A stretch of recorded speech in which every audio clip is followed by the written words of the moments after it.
Всем привет, друзья! Вышла чуть-чуть поснимать и сорвать сирень, а тут собачки бегут.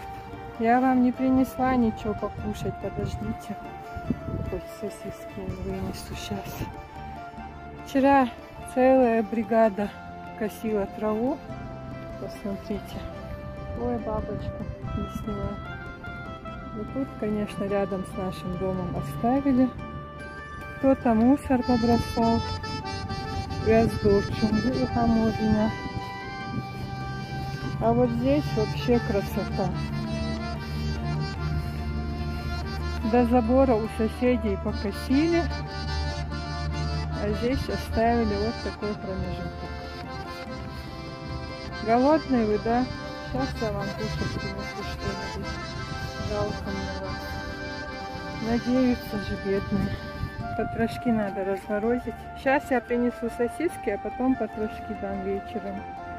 Вот тут мы косили сами. Наш родственник пришел. Союз Эльчи. В общем, до нашего забора никто не косит, дела нету, кроме своих. Здесь тоже покосили сами. Это был домик для котят. Из-за того, что собак много, выпускать сюда котят очень опасно. И здесь родственник наш покосил. Ой, тут еще и белая сирень растет. Какая красота! Представьте, и темная сирень, и рядом выросла белая. Алхамдулилlah. Вот сейчас, друзья, очень красивый, вкусный запах у нас.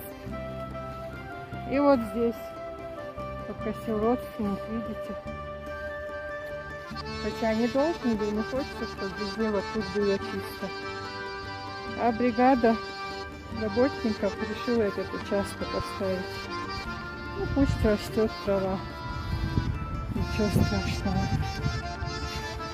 Скоро вырастет вишенка у нас, далмукла, и вишенка, и шпанка. Вот такие дела. Я хочу нарвать сирень, и секатор, и ножницы взяла.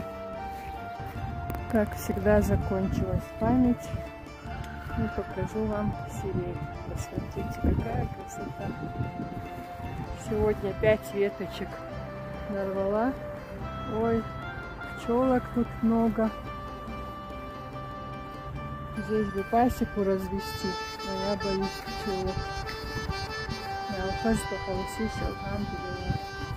И солнышко светит. Сколько дней шли дожди.